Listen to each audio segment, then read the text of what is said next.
Bonjour, Pierre Karleskint, vice-président du Conseil régional de Bretagne en charge de l'Europe, de la mer et du littoral.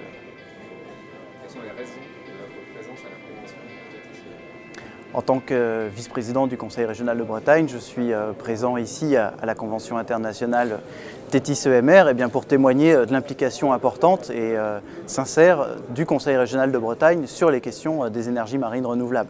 C'est un événement exceptionnel, extraordinaire, je dirais même, qui n'arrive qu'une fois par an et qui permet à de nombreux industriels, de nombreux acteurs, des chercheurs, de venir trouver des interlocuteurs, éventuellement de nouvelles affaires, des collaborations futures et de faire émerger de nouveaux projets. Et comme la région Bretagne est une région de développement des EMR, c'était logique que je sois là.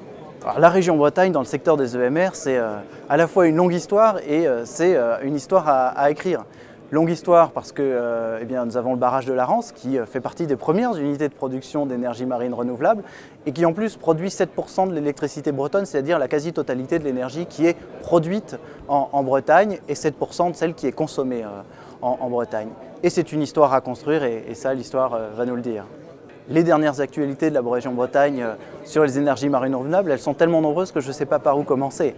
Mais ce qui est certain, c'est qu'aujourd'hui, en particulier à Brest où nous sommes, nous mettons en œuvre des travaux importants, en tout cas nous les projetons et ils vont commencer bientôt, pour pouvoir accueillir tout ce qu'il faut pour construire toutes ces machines. On le voit bien, elles sont énormes, elles nécessitent des moyens de manutention là aussi extraordinaires, nouveaux, et donc nous nous tenons prêts pour les accueillir.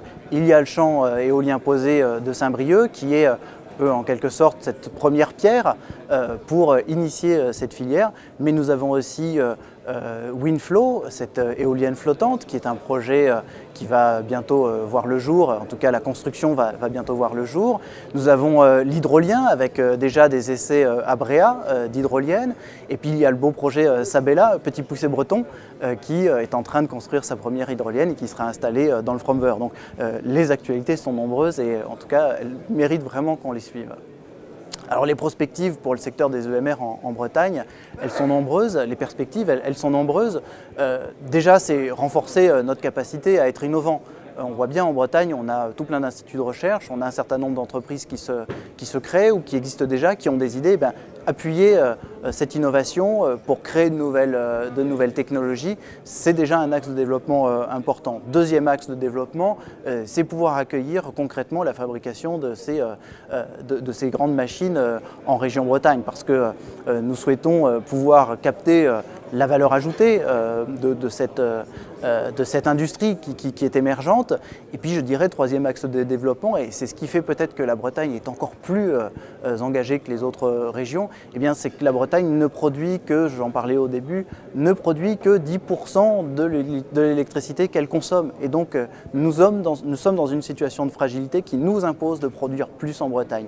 Donc les énergies marines renouvelables, ce n'est pas juste un truc pour être fun, pour faire du vert, pour faire du bleu, c'est une vraie nécessité pour notre région et pour sécuriser son approvisionnement énergétique.